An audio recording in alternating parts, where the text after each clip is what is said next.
The afternoon sun poured through the tall windows of the Riverside Music Academy, casting long shadows across the polished wooden floor. The grand auditorium was supposed to be empty at this hour, quiet and still, waiting for the evening's special event.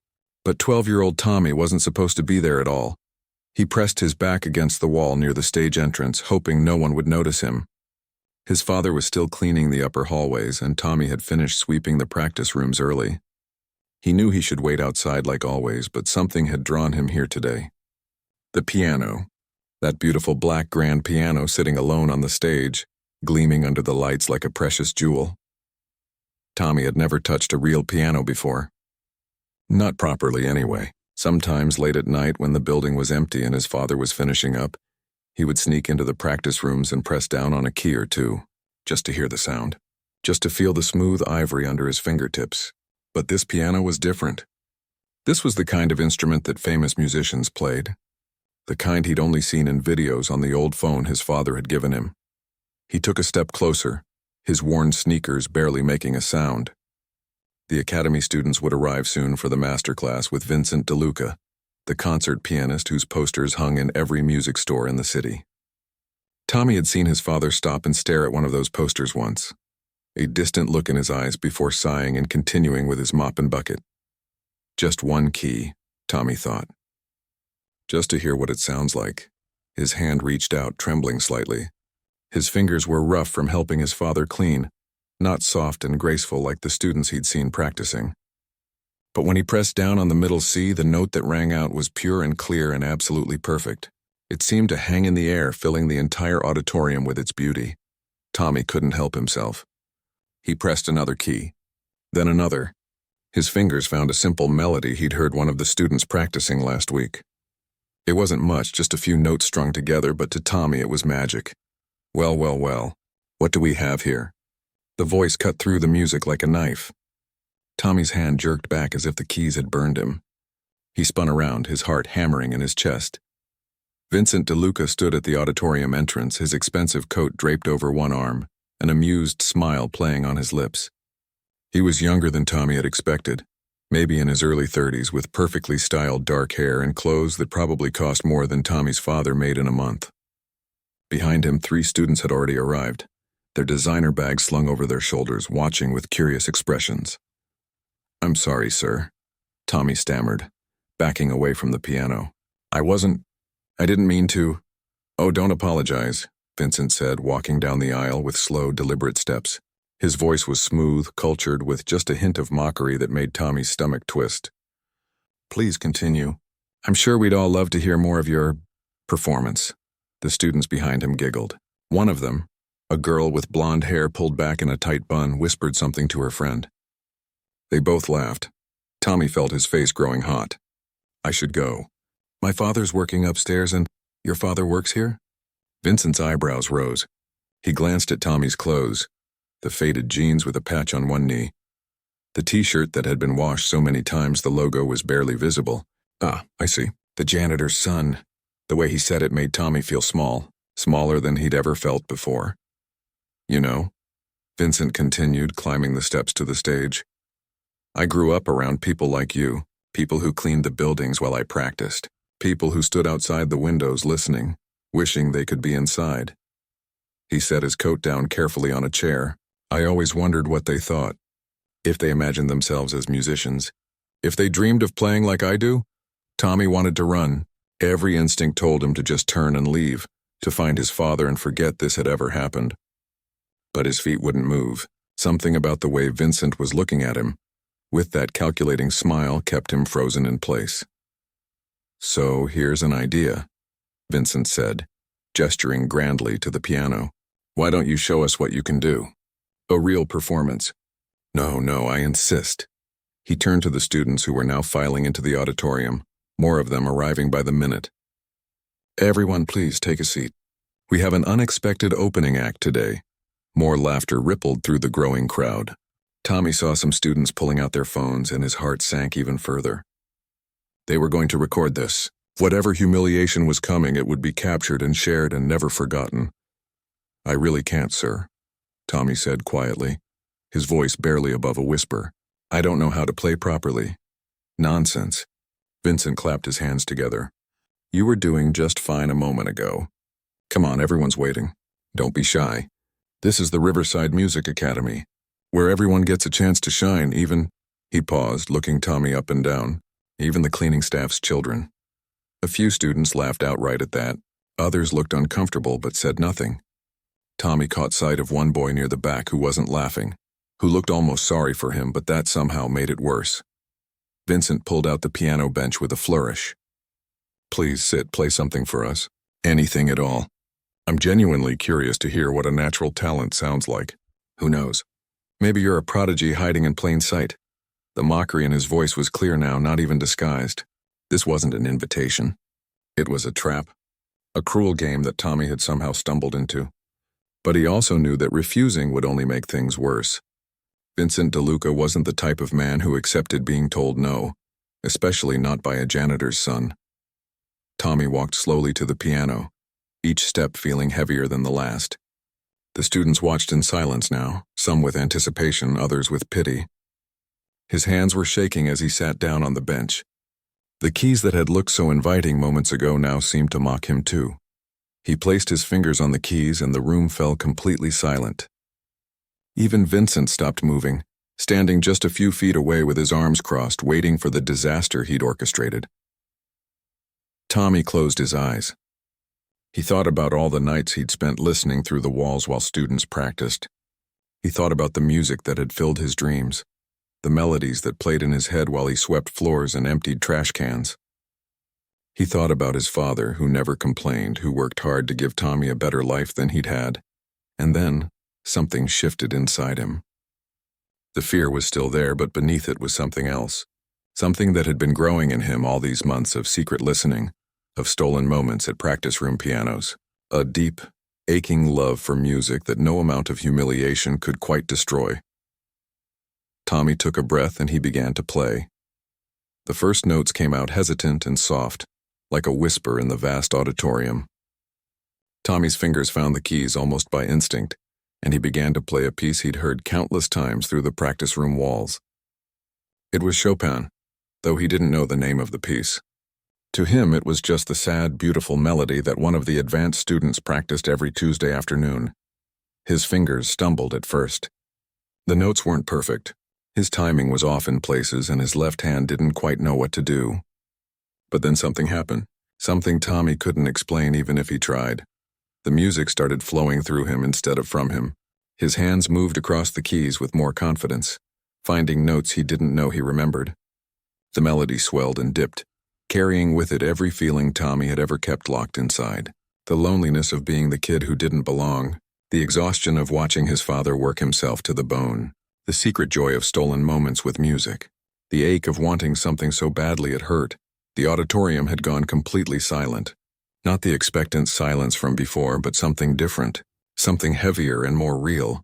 Tommy lost himself in the music. He forgot about Vincent standing nearby. He forgot about the students with their phones. He forgot about everything except the conversation he was having with the piano, a conversation that needed no words. His rough hands, the ones that weren't supposed to know how to do this, moved with a kind of grace that surprised even him. When he reached the part of the piece that always made him feel like crying, his fingers pressed down with such feeling that several students in the audience visibly shifted in their seats. One girl in the third row had tears streaming down her face, though she didn't seem to notice. Vincent's smirk had vanished.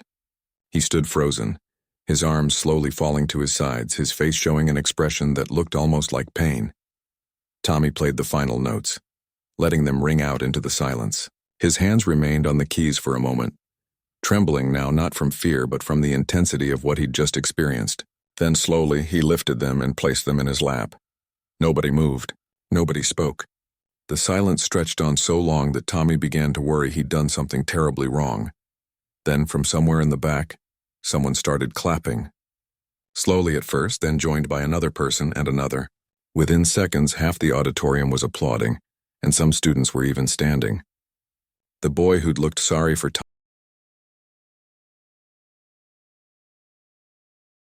Tommy turned to look at Vincent, expecting to see anger.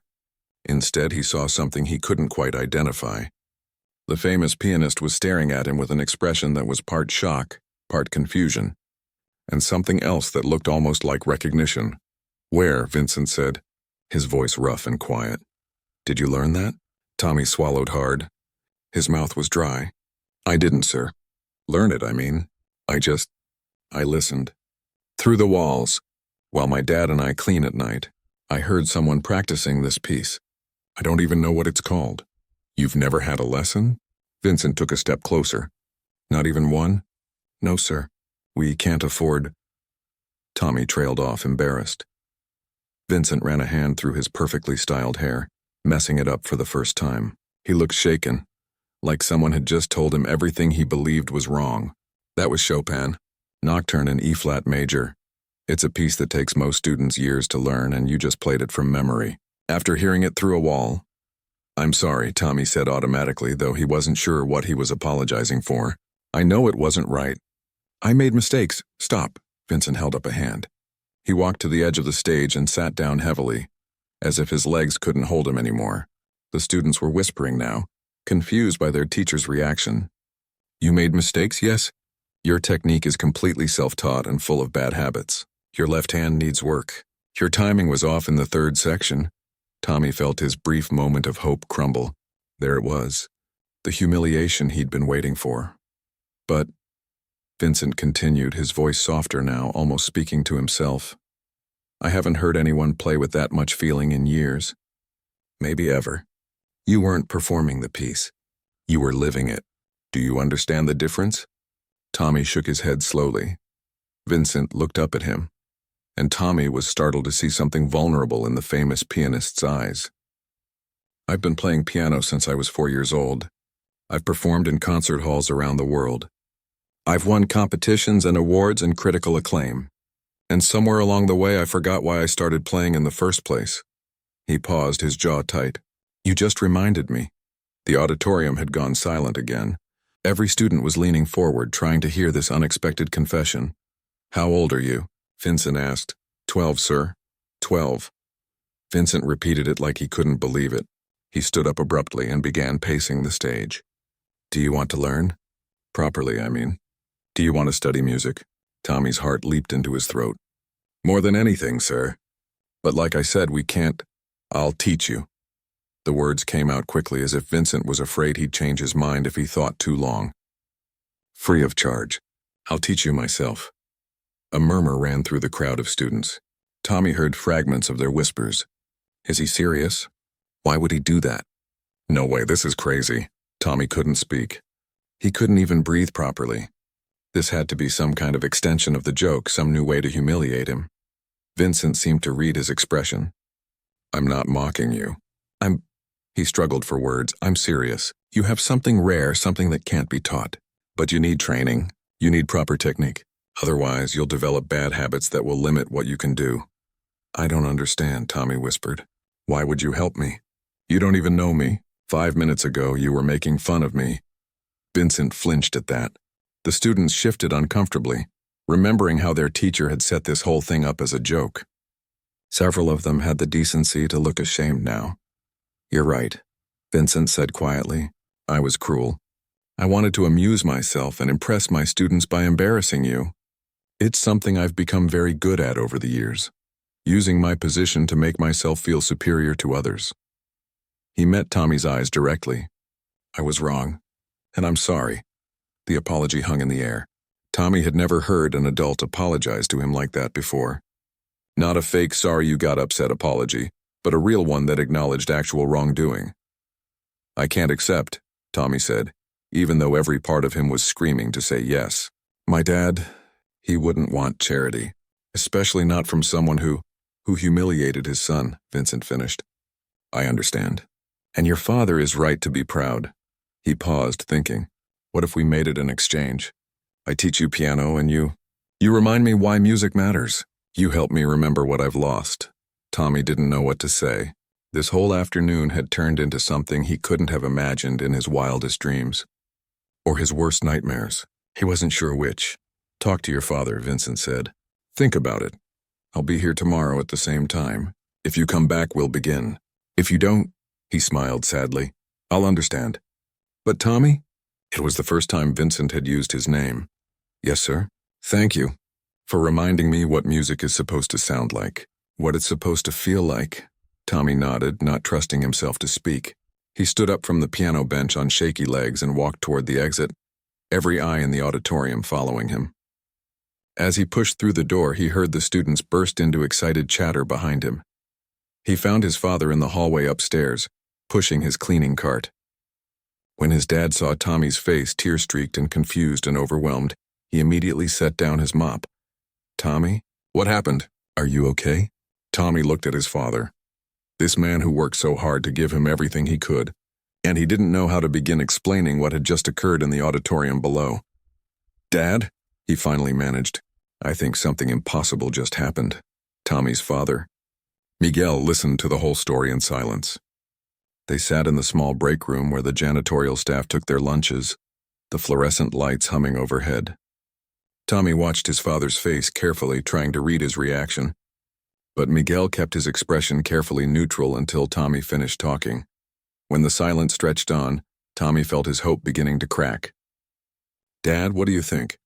Miguel leaned back in the plastic chair and let out a long, slow breath. I think, he said carefully, that this man embarrassed you in front of a room full of people, made you feel small, made a joke out of you. I know, but let me finish, mijo. Miguel's voice was gentle but firm.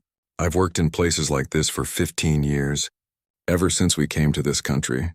And I've seen people like Mr. DeLuca before, people who have everything and think that gives them the right to treat others like we're invisible, or worse, like we're entertainment. Tommy felt his chest tighten.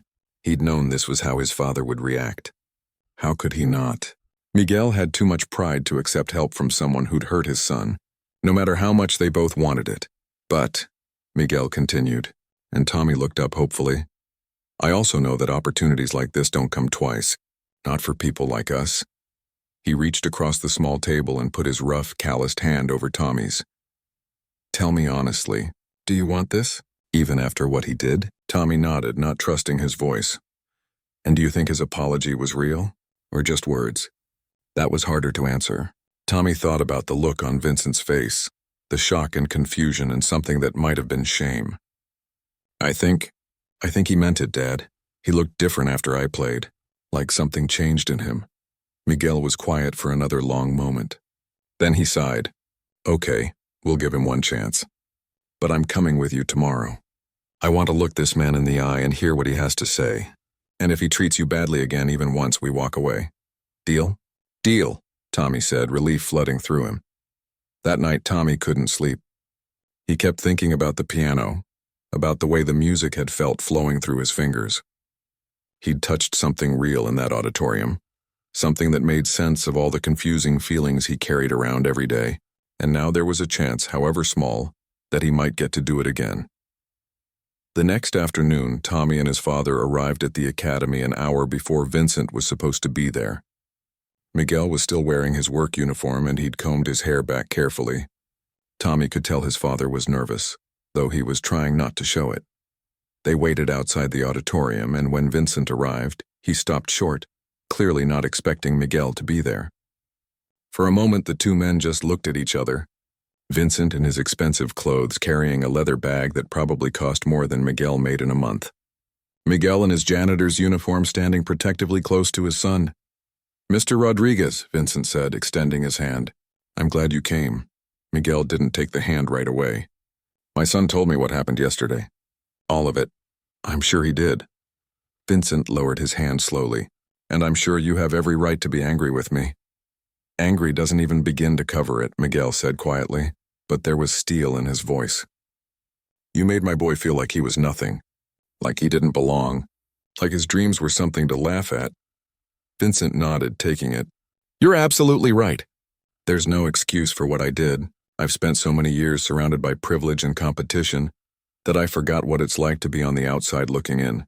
I forgot that I was once a child who just loved music before all the ego and success got in the way. Pretty words, Miguel said.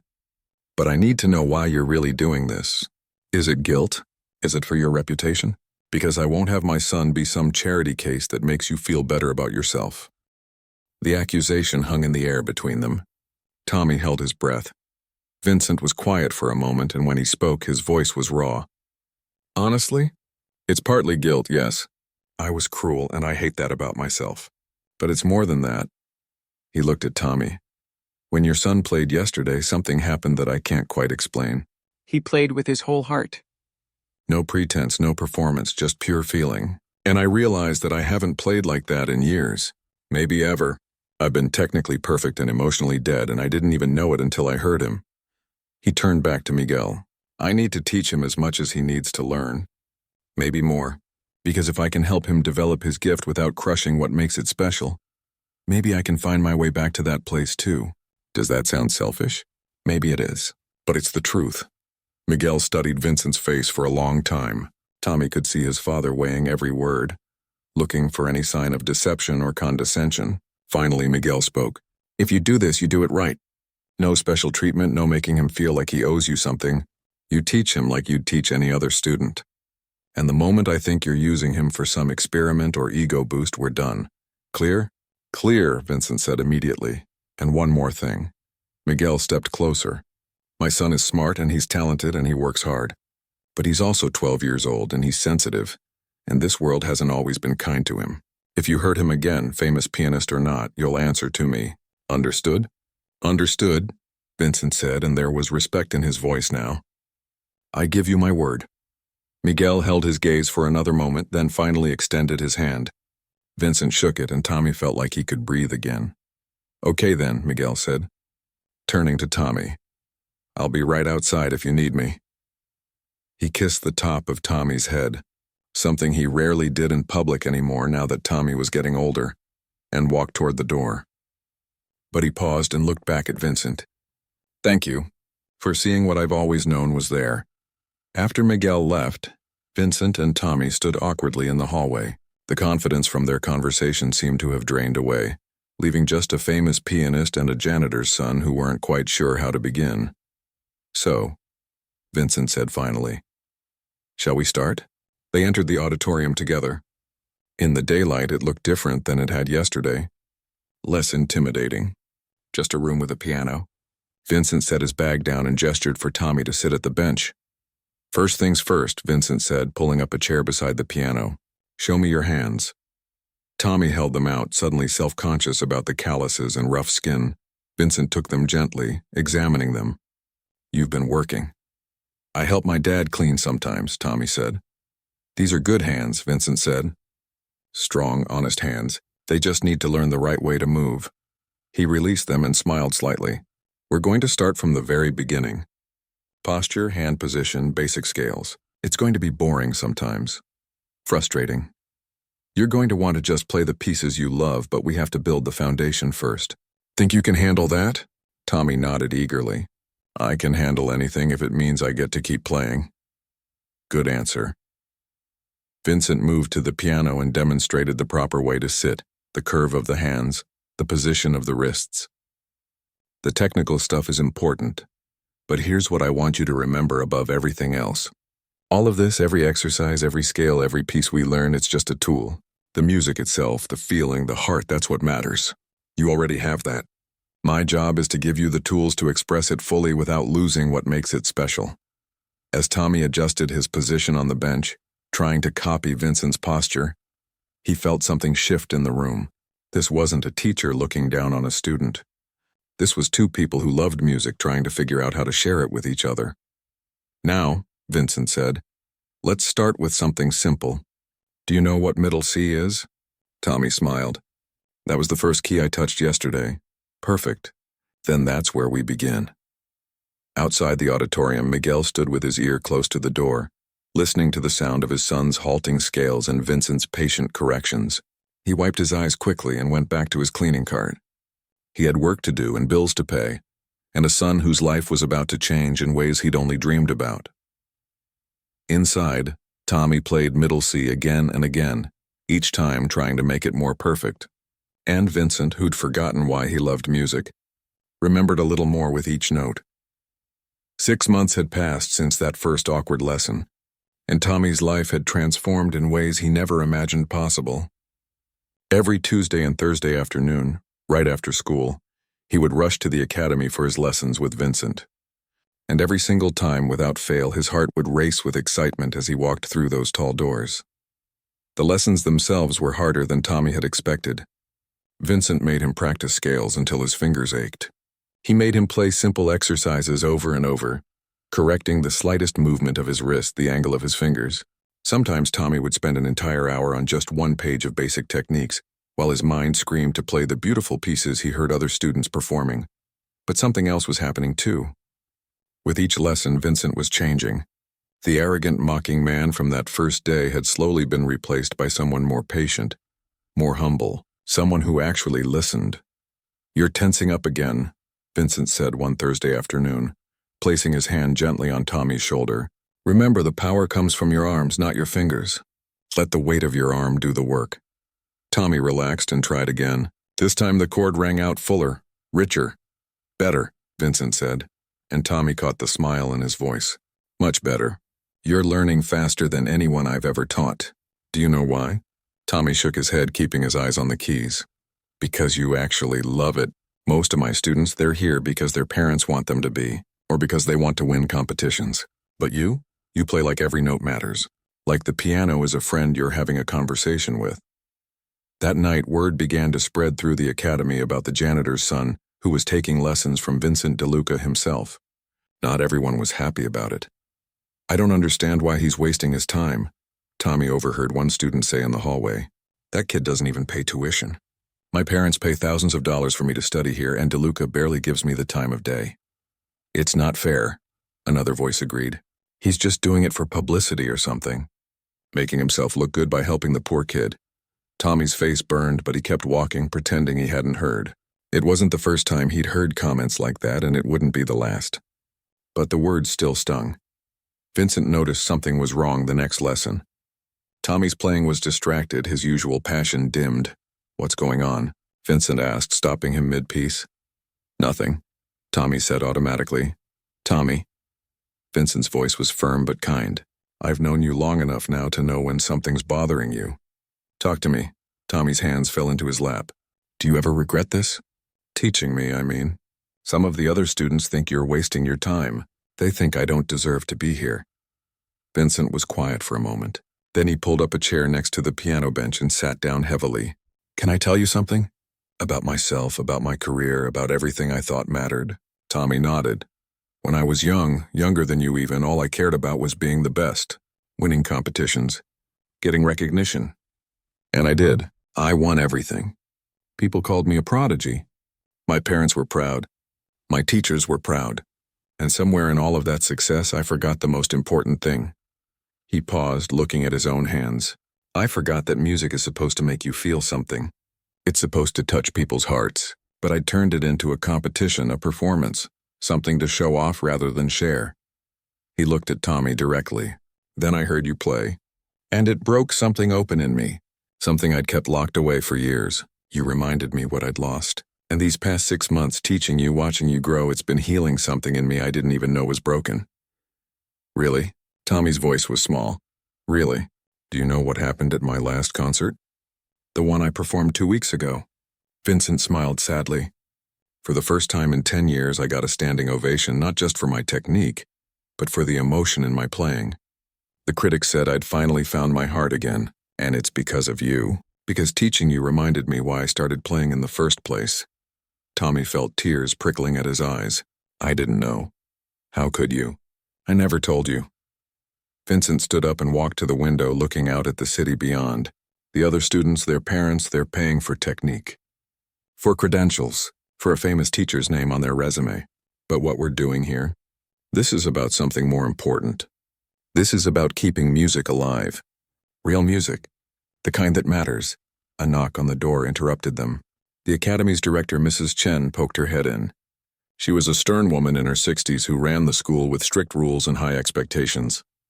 "Mr. DeLuca, might I have a word?" Vincent and Mrs. Chen stepped outside, but they didn't close the door completely. Tommy tried not to listen, but voices carried. "Vincent, we need to discuss this arrangement with the Rodriguez boy." Mrs. Chen's voice was professional but cold. "What about it?" "Several parents have complained. They feel it's inappropriate for a non-enrolled student to receive private lessons from our most prestigious instructor." It sets a precedent we're not comfortable with. Tommy's stomach dropped. He stood up quietly, moving closer to the door. The boy has extraordinary talent, Vincent said, and Tommy could hear the tension in his voice. Perhaps. But talent isn't the issue. The issue is fairness to our paying families. The issue is maintaining the Academy's reputation and standards. Standards, Vincent repeated, and there was an edge to his voice now. Let me tell you about standards, Mrs. Chen. That boy has more raw musicality in his little finger than half your enrolled students will ever have. He practices on a keyboard at home that cost $50. He comes here straight from school, sometimes without having eaten lunch because his father's working double shifts, and he plays with more heart than students who've had private lessons since they were 5 years old. That's very touching, Vincent, but I'm not finished. Vincent's voice was sharp now. When I started teaching here, you told me you wanted this academy to produce not just technically proficient musicians, but artists. People who could move audiences. Well, that's what I'm doing. I'm teaching an artist, and if that makes some wealthy parents uncomfortable because their children have to share space with a janitor's son, then maybe they need to examine their own values. There was a long silence. Tommy held his breath. The board will need to discuss this, Mrs. Chen said finally, her voice ice cold. Let them discuss it. But Tommy stays. And if the board has a problem with that, they can find themselves a new instructor. Tommy heard footsteps walking away sharply. Then Vincent came back into the room. His face was flushed, his jaw tight. When he saw Tommy standing near the door, clearly having heard everything, he let out a long breath. Well, Vincent said, trying to smile. I guess you heard all that. You'd really leave? Tommy asked. For me? Vincent walked over and put both hands on Tommy's shoulders, looking him straight in the eye. Tommy, teaching you has meant more to me than any concert I've ever performed. You've given me back something I thought I'd lost forever. So yes, I would leave. In a heartbeat. Because some things matter more than reputation or money or what other people think. Tommy didn't know what to say. No adult had ever stood up for him like that. Not a teacher, not a coach, nobody except his father. And now this man who'd started as his tormentor was willing to risk his career for him. Thank you, Tommy whispered. Don't thank me yet, Vincent said with a slight smile. We might both be out on the street by next week. Think your dad's company needs another janitor? I'm pretty good at mopping. Tommy laughed despite the tension, and Vincent laughed too, and for a moment the worry lifted. Come on, Vincent said, gesturing back to the piano. We've got work to do. And if this is going to be our last lesson here, we'd better make it count. But as Tommy sat back down at the piano, both of them knew this wasn't really about whether Tommy stayed or left the academy. It was about something bigger. It was about Vincent finally understanding that being a great musician wasn't about being the best or the most famous. It was about passing on the gift. It was about making sure that the music, real music with real heart, survived for another generation. Tommy placed his hands on the keys and began to play. And this time, Vincent didn't correct his technique or stop him to adjust his posture.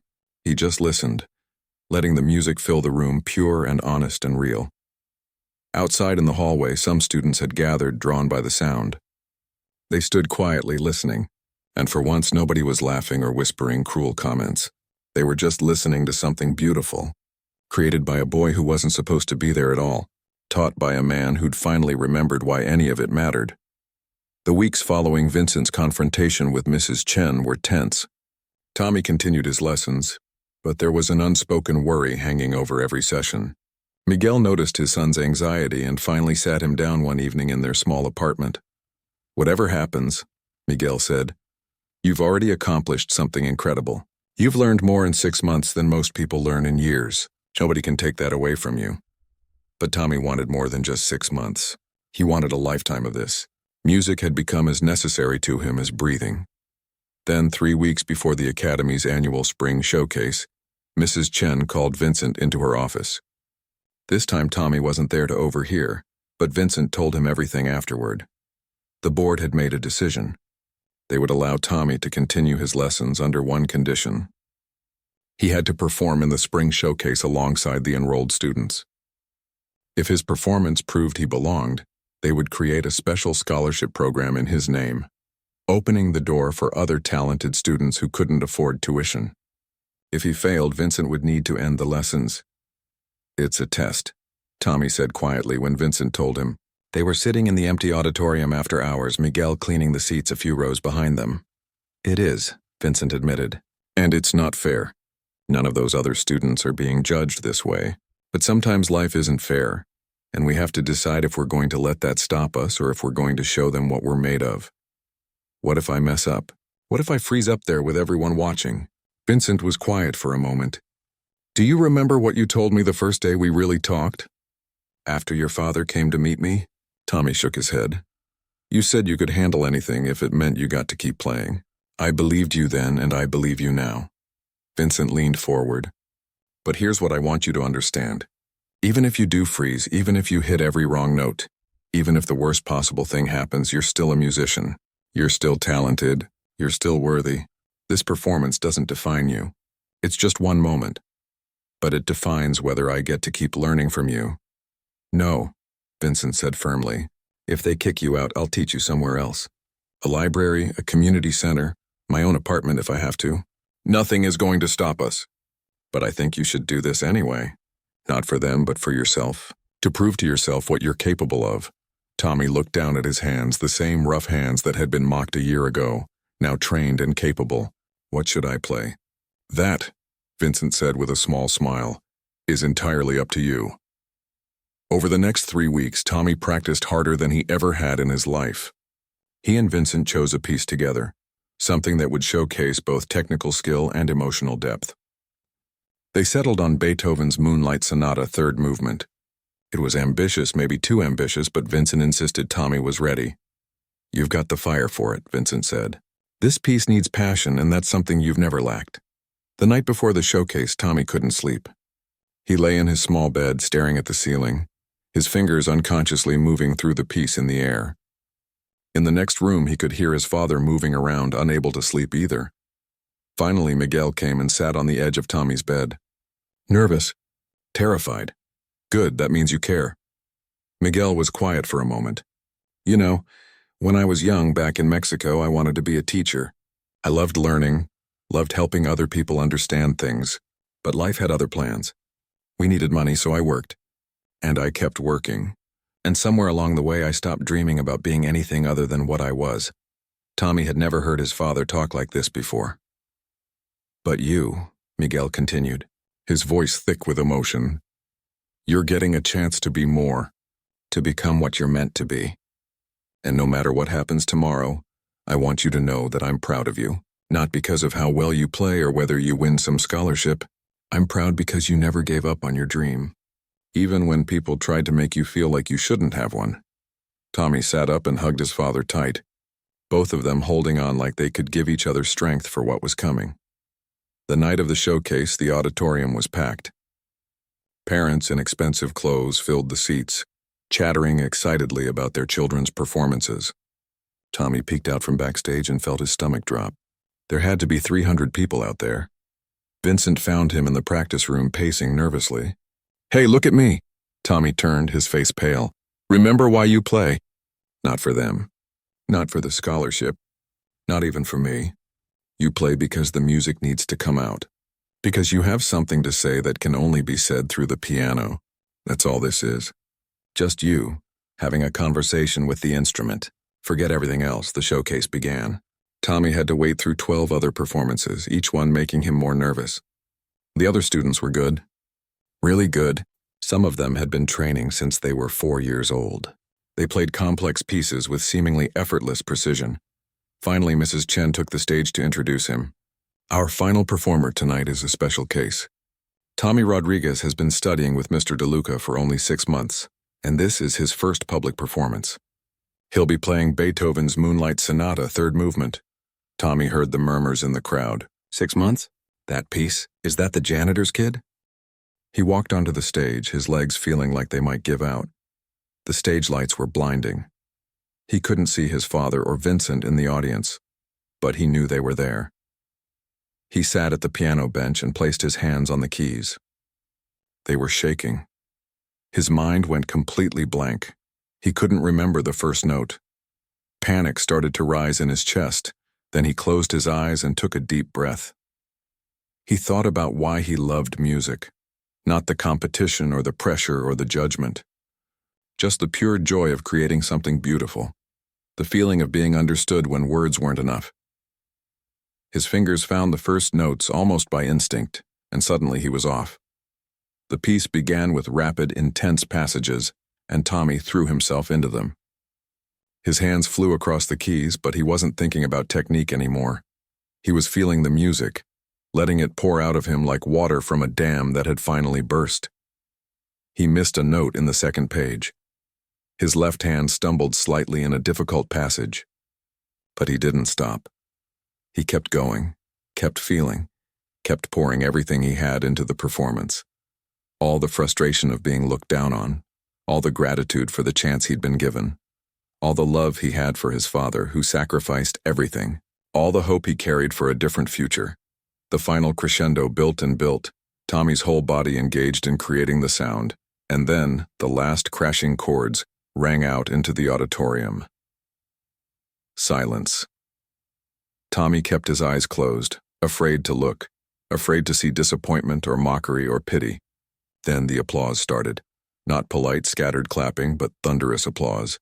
Tommy opened his eyes to see the entire audience on their feet. His father was in the third row, tears streaming down his face, clapping so hard his hands must have hurt.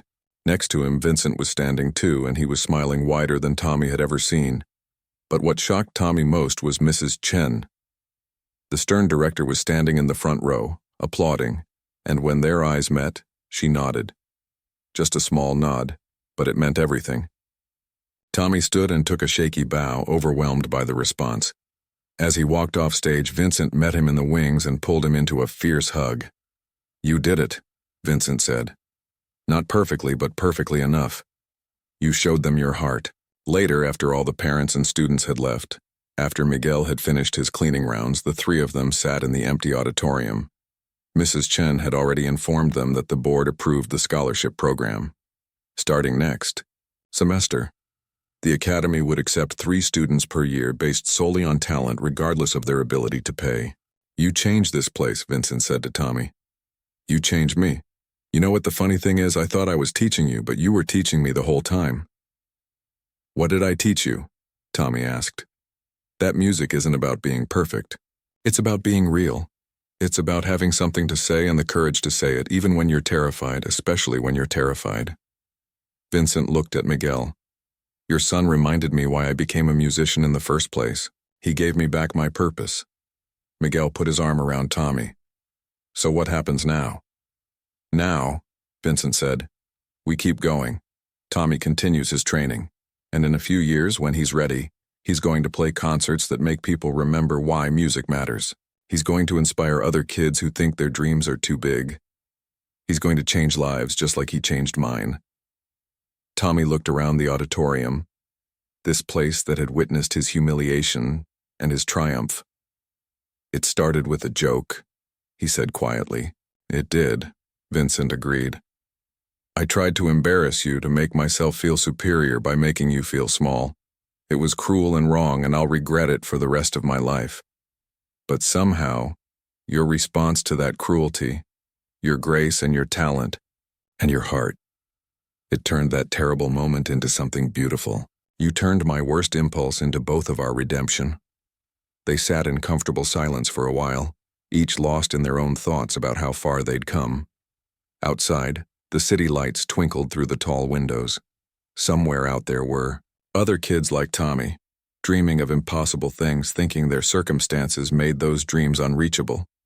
But now there was a path, a scholarship program, a teacher who understood that talent had nothing to do with money or status, and a story that would be told for years to come about a famous pianist who tried to humiliate a simple boy, and instead found himself humbled by grace. Tommy stood and walked to the piano one more time. Without asking permission, without overthinking it, he played a simple melody. Just a few notes, soft and sweet. A thank you in musical form. And in that moment, in that empty auditorium, with only his father and his teacher as witnesses, Tommy Rodriguez was exactly where he belonged.